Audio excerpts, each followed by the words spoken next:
औरत ने मरने से पहले गहरी नजरों से सामने खड़े आदमी को देखा। अगले ही पल औरत की आंखों से आंसू बह निकले। उसने अपना हाथ अपने शरीर के अंदर डाला और अपना दिल निकालकर उस आदमी के सामने रख दिया। एक सेकंड में दिल चूर चूर हो गया। औरत अफसोस के साथ मर गई। आदमी ने अपनी उंगलियों से औरत के गाल को हल्के से छुआ और कुछ भी नहीं कहा, क्योंकि वह जानता था कि यह औरत जो एक जादूगरनी थी, श्राप देने में माहिर थी, 200 साल पहले उसने उसका दिल जीतने के लिए प्यार का इजहार किया था, लेकिन आदमी ने उसे ठुकरा दिया। इसके बाद उसने आदमी की सबसे प्यारी औरत विक्टोरिया को चट्टान से कूदने पर मजबूर कर दिया, जिससे वह चट्टानों पर गिरकर मर गई। दुखी होकर आदमी ने समुद्र में कूदकर अपनी जान देने का फैसला किया, लेकिन जब वह गिरा तो उसे पता चला कि वह मरा नहीं है, क्योंकि औरत ने उसे एक श्राप दिया था, जिससे आदमी एक पिशाच बन गया और उसे अमृता का वरदान मिल गया। मरने के बजाय जल्द ही स्थानीय निवासियों ने औरत के उकसाने पर आदमी को एक राक्षस मान लिया, उसे ताबूत में बंद कर दिया और गहरे जमीन में दफना दिया, जिससे वह न जी सके न मर सके। समय बीतता गया और 20 साल बाद एक निर्माण दल ने घर बनाते समय एक अजीब ताबूत खोद निकाला। उन्होंने औजारों से लोहे की जंजीरें तोड़ी और इससे पहले कि वे कुछ समझ पाते, ताबूत से एक काली छाया निकली और वहां मौजूद सभी लोगों का खून चूस लिया। वह छाया और कोई नहीं बल्कि वही पिशाच था, जिसने अपनी आजादी फिर से पाली। जब औरत घटना स्थल पर पहुंची तो सुबह हो चुकी थी। उसने वहां केवल एक खाली ताबूत पाया।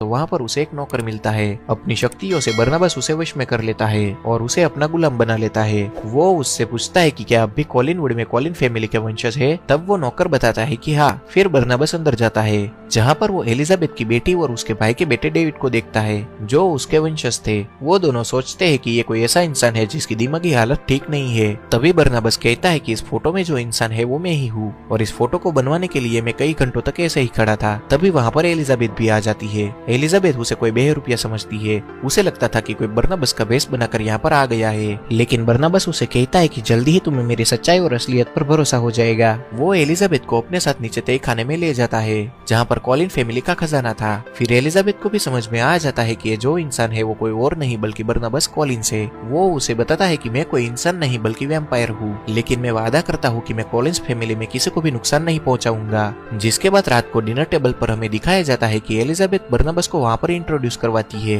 वो कहती है कि ये हमारे दूर के रिश्तेदार है।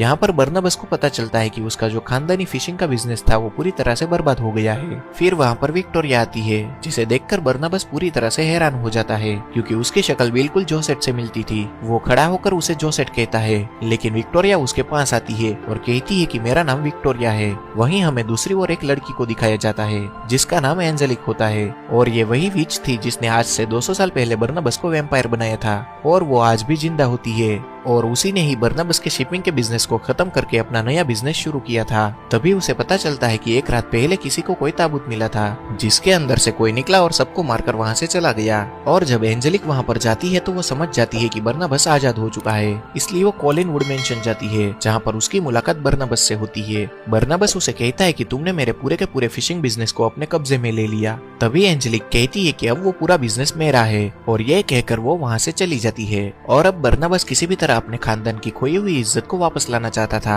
सबसे पहले वो कॉलिनवुड, जिसकी हालत बहुत ही ज्यादा खराब होती है, उसे पूरी तरह से ठीक करवाता है। साथ में ही वो शहर में फिश का बिजनेस करने वाले सभी बड़े व्यापारी के पास जाता है और उन्हें अपनी शक्तियों से अपने बस में कर लेता है, जिसके बाद वो लोग उसके साथ काम करने के लिए रेडी हो जाते हैं। और अब बरनबास अपने खानदान का शिपिंग का काम शिपिंग कॉर्पोरेशन फिर से एक बार चालू करता है। बरनबास जब घर वापस आता है तो वहाँ पर वो साइकेट्रिस्ट होती है, जो डेविड के इलाज के लिए वहाँ पर आई हुई थी, और उसे बरनबास पर डाउट होता है, इसलिए वो उसे हिप्नोटाइज करके उसके बारे में सब कुछ जान लेती है। और फिर उसे पता चल जाता है कि बरनबास एक वैम्पायर है। फिर वो एलिजाबेथ से इस बारे में बात करती है। एलिजाबेथ उसे कहती है कि बरनबास इस घर में रहने वाले किसी भी लोगों को कोई नुकसान नहीं पहुंचाएगा। वहीं दूसरी ओर बरनबास अब विक्टोरिया से प्यार करने लगा था, क्योंकि उसकी शक्ल बिल्कुल जोसेट से मिलती थी और वो उसे इम्प्रेस करना चाहता है, लेकिन उसका जमाना कुछ और था और आज का जमाना पूरी तरह से अलग था। इसीलिए वो एलिजाबेथ की बेटी से पूछता है कि मैं किस तरह किसी भी लड़की को इम्प्रेस कर सकता हूँ, मैं आजकल के तौर तरीके सीखना चाहता हूँ। वो बरनबास को बताती है कि तुम्हें यंगस्टर्स से बात करनी चाहिए और उन लोगों को मिलना चाहिए। बरनबास बिल्कुल वैसे ही करता है, लेकिन उन सब से बात करने के बाद वो सभी को मारकर उसका खून पी जाता है।